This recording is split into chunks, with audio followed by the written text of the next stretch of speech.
Welcome to Kenyatta's Talent Hunt. Our host, Kenyatta Uzzell, founder and CEO of Polyhire, talks with business leaders about what has elevated their careers. Polyhire has a long-standing track record of successfully recruiting top professionals to enhance the quality of life for all citizens, constituents, and customers. Kenyatta's Talent Hunt does a deep dive into how candidates reach the top of the selection process, examining everything from their education and backgrounds to their work experience and personal style. Kenyatta's guests share key and compelling aspects of their career climbs and give listeners an intimate peek behind the curtain of what it takes to create a leader. Kenyatta's Talent Hunt starts now.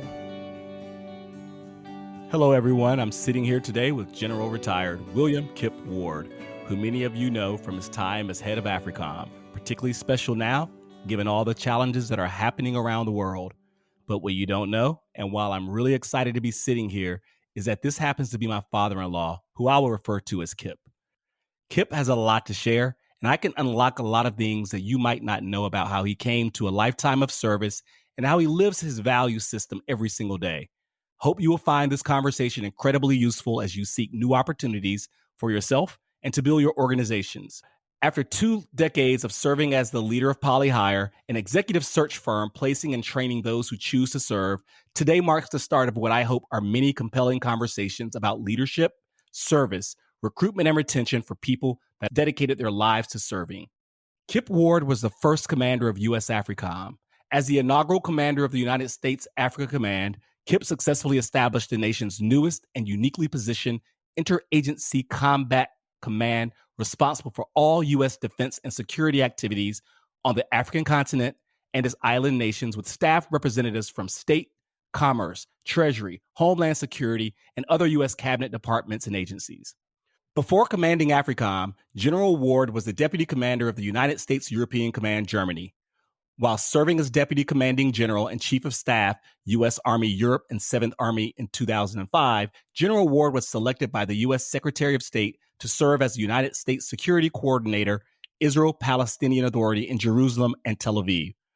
Welcome, General Ward, or as I refer to as Kip. Well, thank you very much. I'm happy to be a part of this conversation with you, Kenyatta. Well, look, what we want to start with, I believe, is your tenure with AFRICOM. Tell us a little bit about what AFRICOM is and your leadership there, how you were appointed leadership, and what they do there. What is AFRICOM? AFRICOM is our nation's newest geographic command within the Department of Defense. It was established as a result of previously having had 3 different combatant commands responsible for the work that's done by the Defense Department on the continent of Africa. That work was being done by U.S. European Command, U.S. Central Command, and U.S. Indo-Pacific Command. And the decision was made in the 2006-2007 timeframe that given the importance of the continent, the clarity of the mission would be better advanced through a single command as opposed to having it being done by 3 separate commands. So the synergy, the cohesiveness that presented itself because of a single combatant command was the impetus behind creating AFRICOM. And I was privileged to be appointed by the President of the United States and confirmed by the Senate to be the inaugural commander of the United States Africa Command, responsible for all the Department of Defense activities on the continent of Africa and its island nations, the Indian Ocean island nations of the continent. Well, let me interrupt you there. There's something else that I believe is quite important and a milestone as you being appointed to that role. Speak a little bit about what that key piece is, kind of a barrier breaker there. Well, when AFRICOM was established, the services all recommend and submit their nominees to be the combatant commander. The United States Army submitted my name as the first commander. And when President of the United States appointed me, and that appointment was confirmed by the U.S. Senate, thus I became the nation's first Black combatant commander. And that was done as I was named to head the United States Africa Command. So in 2007, when that command was created and set apart, I was its first commander. And as such, I became the first Black combatant commander in the United States. Congratulations. That is quite notable and didn't want to leave that out by any means. So tell us how you found yourself there. After going to AFRICOM, it was a culmination for me of over 35 years of service and having commanded multiple formations at echelon and having done many, many things with respect to my interactions around the world. The combatant command position is one that is pretty unique. We work with the diplomats of our nation. We work with the heads of state of other nations. We work with their militaries.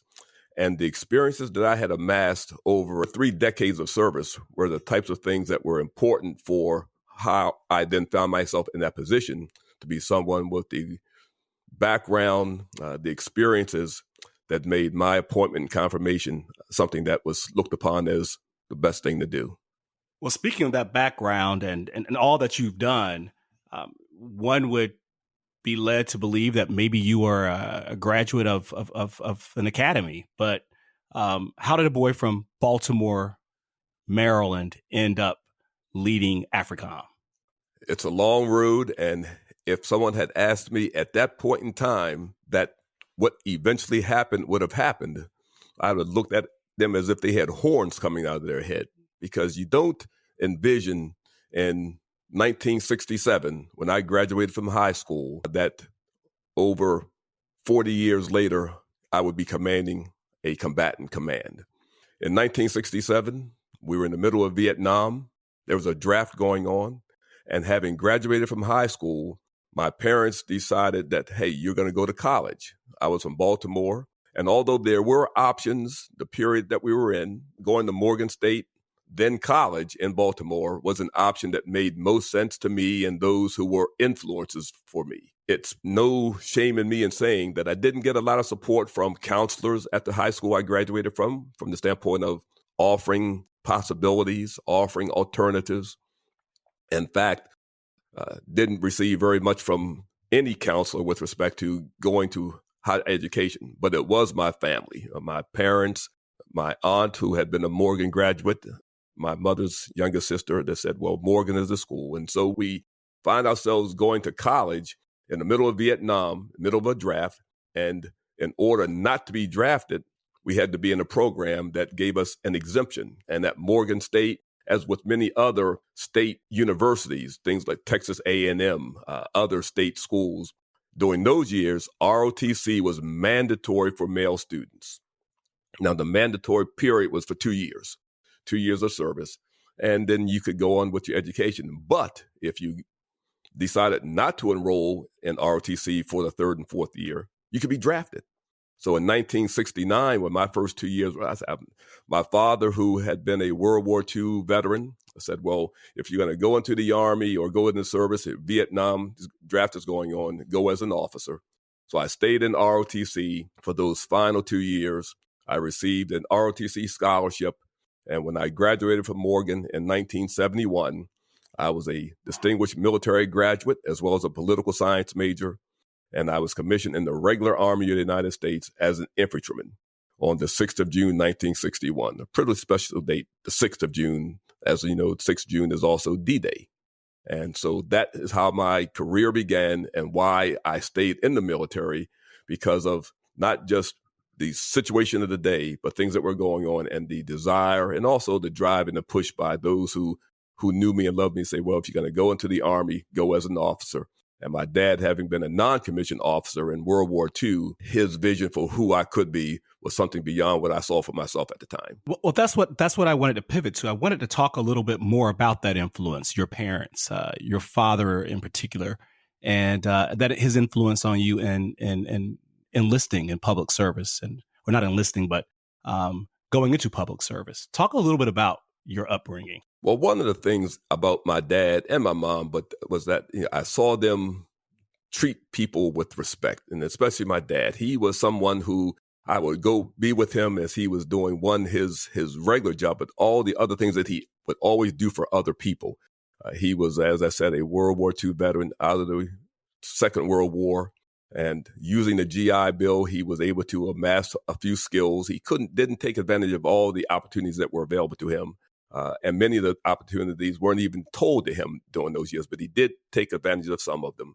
And he did a lot of odd jobs in addition to his profession. So I would watch my father do things for other people in ways that always demonstrated how he respected people. And so for me, something that I learned from him, the values that I had, you just treat people with respect and dignity. It doesn't matter who they are, what they do, what their station in life is, but you treat everyone with respect and dignity because every person has value. Their life has value. And so I was very much influenced by watching him interact with others. My mom, a daughter of a minister, again, having values, integrity, honesty, doing the right thing. I looked at that and I saw that, and those sort of things were embodied in me as well. You know, the character that I saw, they persevered. My mom and my dad built the home that we lived in. The small area community in Baltimore where I grew up was eventually torn down to make room for development in Baltimore. And when that occurred, my father and mother made a decision that they would build their own home. Didn't get the type of loans that they wanted. So what happened over the course of time, they built that home, and it was built over a period of 6 years. But at the conclusion of it, we moved in and they had no debt, had no mortgage because they paid for it as they went along. So I watched them and how they persevered with that. And it was those things, sticking to something, being committed to something, treating people with dignity and respect, having values that made sense for who you were, where you were. Those are all characteristics that I watched and observed as I was a youngster growing up and that I saw being exemplified by the behavior and character of my parents. Well, great. Those things lead right into what our podcast really is, and it's about leadership. And you mentioned something that separates what a great leader is, and that's character. You use the words integrity and character. Those are two very important pieces of leadership. Let's talk a little bit about your leadership. So you're commissioned in as a second lieutenant, and you quickly rise through the ranks to ascending to a commander of combatant command. Tell us a little bit more about your journey to where you eventually ascended and how you got there, and what others can learn from some of the adventures and things you had while you were climbing that ladder in the military, those 40 years or so, those 4 decades. Right. Well, that's right. So I don't know how quick it was. It took 4 decades. It was over a period of time. It was over a period of time of doing things, being responsible for things. I was blessed that when I graduated from Morgan, I was even commissioned and I came on active duty immediately. And being on active duty as an infantry lieutenant, that meant I was in charge of a platoon. So I had 35 soldiers that worked for me. Now, that didn't mean that I knew everything. I had to rely on others to help me with my understanding of this new thing called the Army. And although I've been in ROTC and had certainly learned basic aspects of being a military officer, the experience factor was the next piece of it. So who I was with, my non-commissioned officers, those sergeants, my senior officers that were part of the unit that I was in, listening to them, understanding what was being done by them, but importantly, continuing to work to learn all that I could learn about the job that I was going to do. And one of the things about any leader is you have to know your job. You have to know what you're doing. Sometimes the job that you get assigned isn't a job that you may want to do, but my thought was that any job that I'm going to do it the very best so that when I leave that job, no one can say that, hey, Ward didn't know what he was doing in that position. And that's a combination of things that I would learn because I'd studied on my own, but also things that I would learn because I would listen to those who understood what the job was so that I could gain from them, from those things that were important to me in doing that job.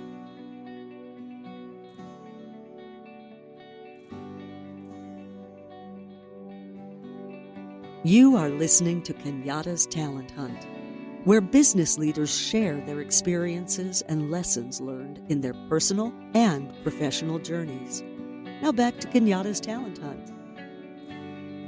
Of all of the places you've been and the work you've done, is there one outside of AFRICOM that you feel would be, I wouldn't call it monumental because you've done quite a bit, and one that stands out more than others and could provide information and education on those who are aspiring to continue to grow in leadership?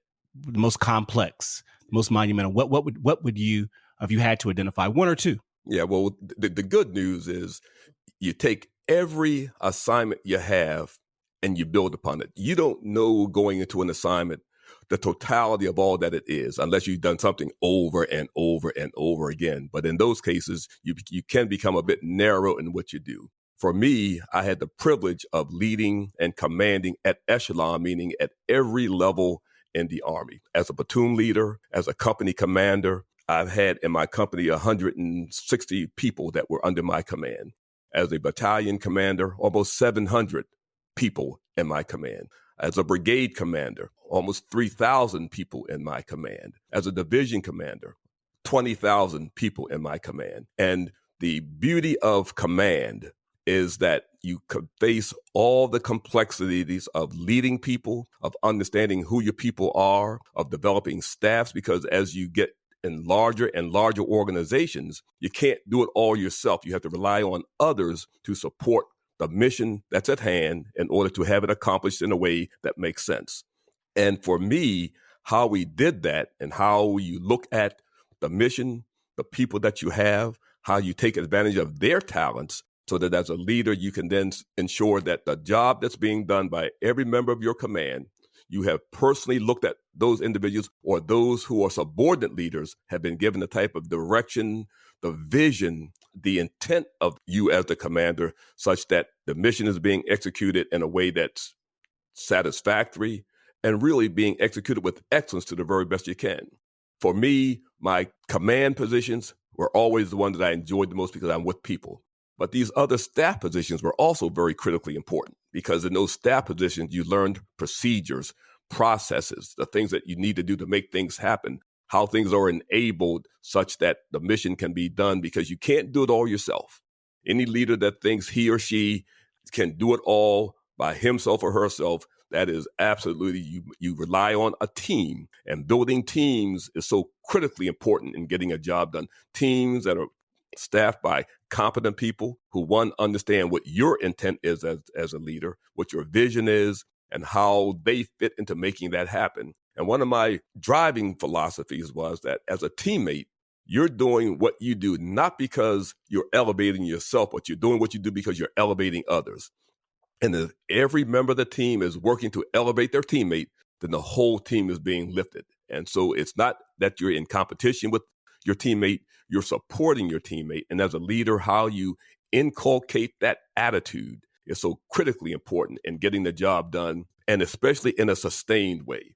Anyone can, as I call it, can get stupid and be a screamer, a yeller, and make something happen. But if you want something to happen in a sustained way over time, you want your teammates, those that you're leading, to be doing what they do because they want to ensure the success of the organization. I don't want to gloss over by any means that, you were appointed by the president and the U.S. Secretary of State in 2005 to serve as the United States Security Coordinator for Israel-Palestinian Authority in Jerusalem and Tel Aviv. Hot button areas right now.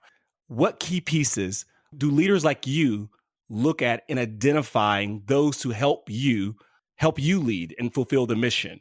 And are those the same qualities and characteristics that you look for as a corporate leader where you were president of Centel Corporation here in Alexandria, Virginia? Tell us a little bit about that. Well, there are some similarities, but there are also some differences. Obviously, in the military, when it comes to the essence of the mission, it's about saving lives. Women and men die if the mission isn't accomplished in satisfactory ways. In the corporate world, clearly, the profit piece is there. That's clearly important because people are dependent upon what they do in order to pay mortgages, to have insurances, to send children to school. So clearly important work there as well. But a bit of a distinction because in military, it's life or death. But regardless, the things that you look for in your people, there are great similarities. Can someone do the job? And you don't know that unless you build some type of relationship. You understand. You have to have some insight into who that individual is as a person. Because as a leader, you want to ensure that you're getting the best performance out of your talent. And sometimes you don't know that, but so you have to do things based on what were they doing before? How did they do that before? What sort of results did they have? what is their reputation as a person to get a job done. You have some basic understanding going into it. Sometimes you learn it when you're thrust together. You may go into it blind, but you take some time to observe and you understand what it is that they have to do. And then you make a determination. Is my assessment of this individual such that the job that they have, based on my assessment, be it a lengthy assessment, sometimes being on a short, truncated assessment, can they get the job done? And then you observe and you pay attention, you understand what they're doing, and you do the best you can to understand their value add to that particular job and how well it's being done. You take feedback from other members because you also listen to what others on the team are not just saying, but the reaction you observe is the relationship that's being formed by that person and the other teammates. Is it working? Is it not working? And as a leader, you have to have, I'd say, your antenna out, not literally, but understanding what's happening in the organization so that you have a sense of what this person is, what they're doing, and how they're doing it. And those who do it well, you continue to capitalize on that. Those that need additional training or emphasis or some additional instruction, then you do that as well. But a leader has to understand that. And again, the larger the organization you're in, you can't do it all personally, so you rely on others that you do have that confidence and faith in to do those sorts of things for you so that they then can provide the feedback to you, the information that you then would require to continue to make those sorts of assessments that lead to the success of your organization. And as the Vice J3 of the Joint Staff, as an example, the Vice J3, I was the operations on 9/11 there in the Pentagon. I was responsible for ensuring that the deployment of U.S. forces around the world, be it the Air Force, Army, Navy, Marine Corps, that when the Secretary of Defense decided to employ or deploy forces around the world, who those forces were. So coordinating with all the services so that we understood who was ready, what type of training patterns were units in, so that when a mission was given and there was a requirement for a force to be deployed globally, then we were doing that. And certainly when this nation was attacked on 9/11, with the Twin Towers in New York, with the attack on the Pentagon, as well as with the aircraft that was forced down in Shanksville, Pennsylvania, we didn't know what was really happening. So we had to do the things that prepared us for the best as we could be prepared for whatever alternatives would be coming. So it was shutting down airspace, protecting critical infrastructure, orchestrating those things with the Federal Aviation Administration, with the North American Air Defense Command. Those were the things that I was doing as the Vice Director for Operations on the Joint Staff to J3 then. And I was doing that through my Joint Staff directorates and those other members of the J3 that were responsible for helping us coordinate with all those entities. I don't think any of us can imagine what it was like in the Pentagon during that time. But with the group of leaders that you'd assembled that reported to you and that had been assembled by the president and other leadership within the country, there's obviously conflict that takes place, varying ideas, personalities that don't mesh. Talk a little bit about conflict management and your thoughts on that and your experiences along the way in being able to resolve some of those. Yeah, I think I put it in a little bit a different place. Conflict. When I think about conflict, I think of folks going to battle. And then on a team, I don't need folks going to battle on a team. What I do want on a team are things that present alternatives, the things that present differences, things that present an alternative approach to doing something, because there are better ways. And you don't need to be the only one making decisions on how something is going to be done. You need folks to provide you with feedback, input that can help you make the best decision. And sometimes, even though you may be the leader, sometimes your thought, you might miss something. That's why, for me, diversity is important. You want diverse thought. And so I would kind of term it out or term it as, instead of just conflict, how do you have healthy friction? And how do you deal with healthy friction in an organization? And friction doesn't necessarily is not bad. When I was stationed in Alaska, having friction with your car tires on the ice was a good thing. You want to be able to go. There's no friction. You're spinning your wheels. So a little bit of friction is okay, but friction that's not disruptive, because if it's disruptive, then you aren't going anywhere. So how do you nurture and manage that? That's I believe that's the key is if there is good friction, but there are inevitably times you're going to have folks who just don't work well together. And you know they both have high potential. Yeah. Well, first thing that you do is you have a dialogue. I mean, there's dialogue, your discussion. You want ideas brought to you. You don't want to have only people that will give you the answer that they think you want. You want to have that difference. But it comes to a point when you as a leader, once the decision is made, the expectation is that everyone is moving ahead to execute, to carry out, to implement the decision then. And you want them to be implementing it as if it were their own. And quite frankly, if someone can't do that, then maybe they're just not a member of your team. But it doesn't happen because you have summarily said, hey, I don't want to hear what you said, because you want those ideas. And one of the things that the military taught me was that up until the time that the decision is made, I want all the feedback I can receive from the various corners of the organization, so that when I make the decision, when a decision is made, it is taken into account those things that have been brought forward. And you want to listen to those, and you want people that you have that are free to present those to you. But again, you get to a point, okay, yes, I heard what you said, I understand it, but this is the decision. And the expectation is that once that decision is made, everyone is moving ahead in a way that the execution as if they made the decision. And candidly, if you can't have that, and if you can't do that, and if someone can't support that, then maybe that's a time when that particular individual or person, hey, okay, well, then can't have you on this team. But it's not because I didn't want to listen to you. I did, but you can't carry the decision out to make the mission successful. You talk about, building these teams. One of the things that I know you're very passionate about, and you spend quite a bit of time outside of your professional day-to-day, I believe it's part of your life now, is mentorship, and is building leaders and grooming that next generation of leaders. Two-part question here. What advice would you give those aspiring public leaders, those that want to serve, those that have a spirit of service? What advice would you give those individuals?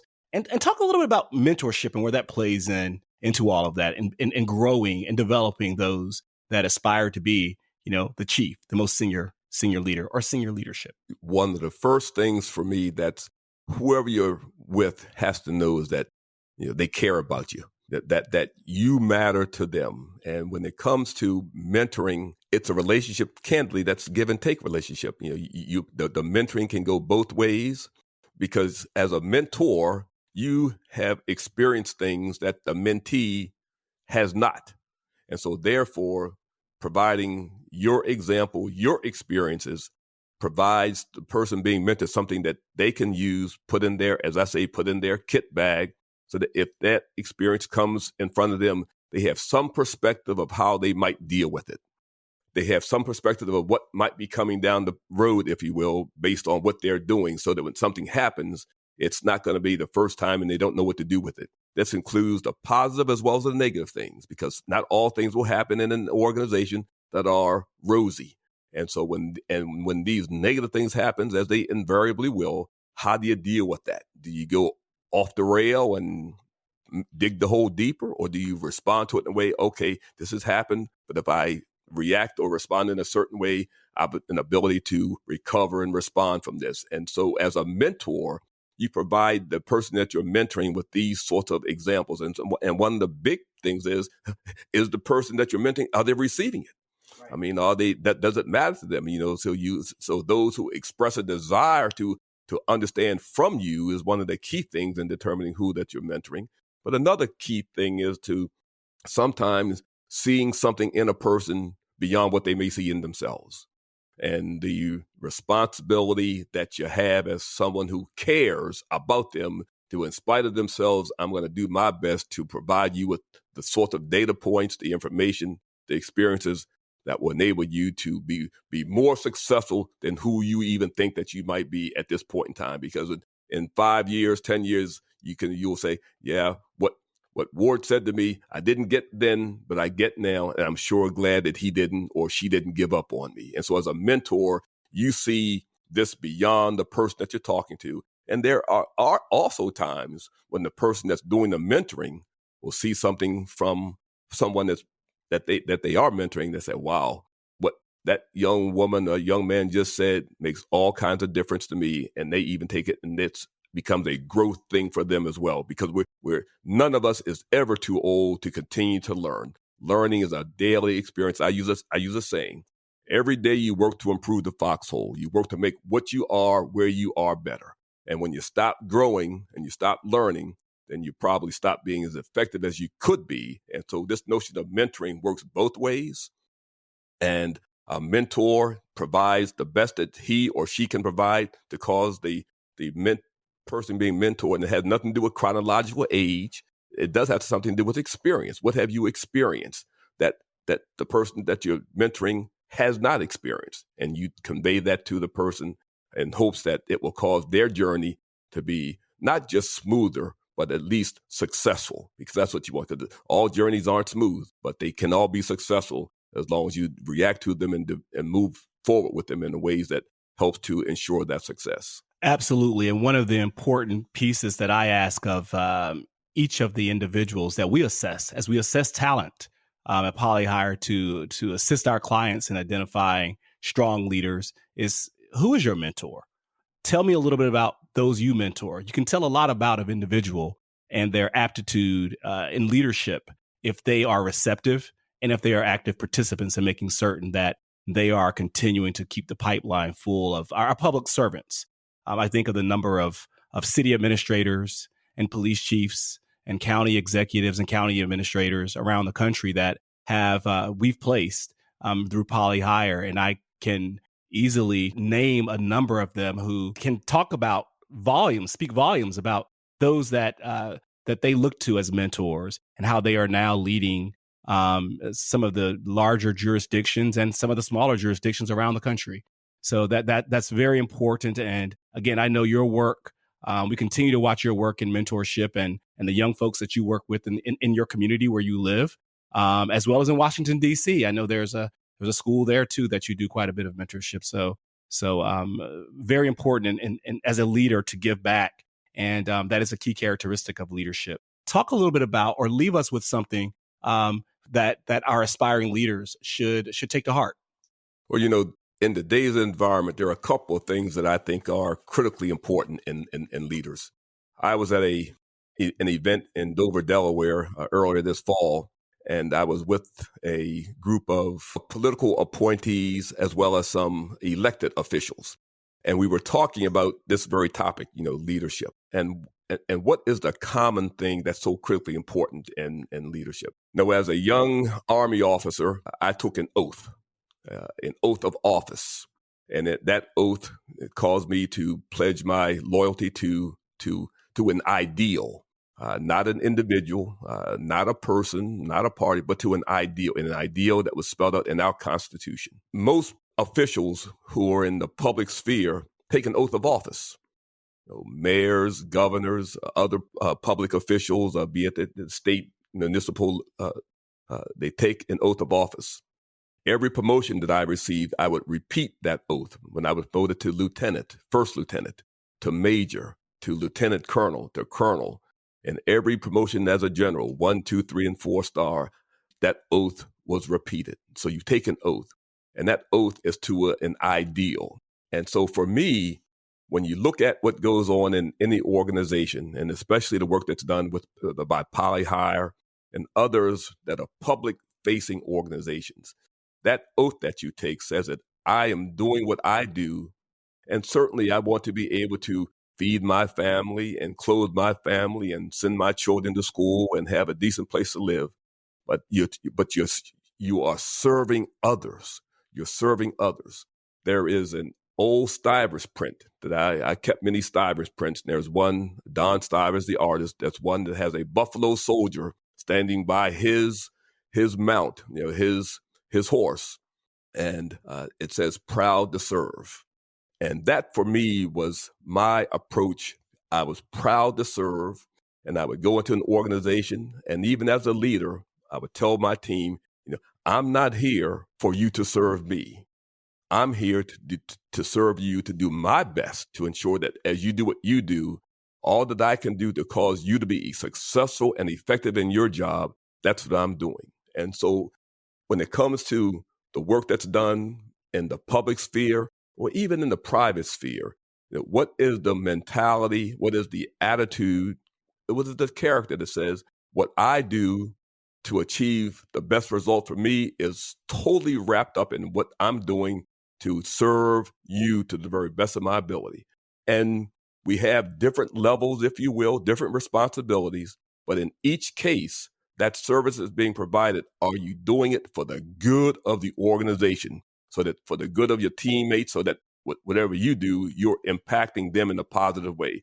I would often use a scenario that would say, what have you done today to make your teammates' job more effective or easier, to facilitate them doing what they do? And if we all do that, then the entire team gets lifted. So this notion of service to a cause that's greater than just you, yeah, you want to be able to take care of yourself, to be sure. But if that's the primacy of what you're doing, and that's the primary focus that you have, then it might be a little bit misguided, because then your teammates will say, wow, all that person cares about is himself or herself. But how is what you're doing also empowering, enabling those who you serve with to be better, to help realize themselves in a more effective way? And if we all do that for one another, the power of that is immeasurable. And so I think the notion of service to something, a cause beyond who you are, is where we all would want to be to make a difference. General Ward, I thank you, and thank you for your service. Thank you very much. Proud to serve. So happy that you tuned in today.